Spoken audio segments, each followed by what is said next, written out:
এবার থেকে আসার সময় একটা ফোন করে আসবি, কেননা আমি তো খুব বিজি থাকি নানান ব্যাপারে। না আসলে ওই বইটা তোর কিরম লাগলো সেটাই জানতে এসেছিলাম।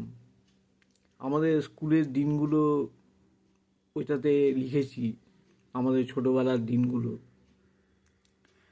দেখ, ওইসব জিনিস আজ এখন খুব জোলও মনে হয়। ওসব ফালতু কথা লিখেই বা কী লাভ, আর পড়েই বা কী লাভ।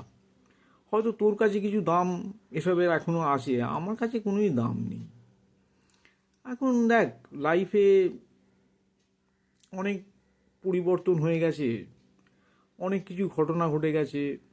এখন আর এই পুরনো দিনের ওই বস্তা পচা স্মৃতি নিয়ে পড়ে থাকার সময় আর নেই। তুই বইটা দিয়ে গেছিলি, দু একটা পাতা পড়েছিলাম, আমার খুব একটা ভালো লাগেনি। যাকে তুই বইটা নিয়ে যা।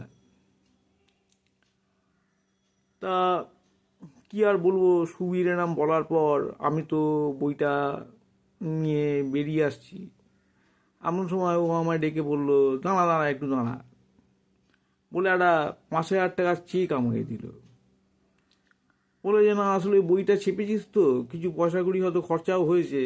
কত টাকা খরচা হয়েছে আমি ঠিক জানি না, এই 1,000-5,000 টাকা রেখে দে। আমি বললাম যে না, তার দরকার নেই। আসলে আমি বন্ধুদের প্রতি ভালোবাসার দামেই, ভালোবাসার জন্যই আমি লিখেছি। এর জন্য কোনো আমি মূল্য নিতে চাই না, কিছু পাবার জন্য বা সেরকম কিছুর জন্য আমি লিখিনি। ঠিক আছে, আমি আসছি।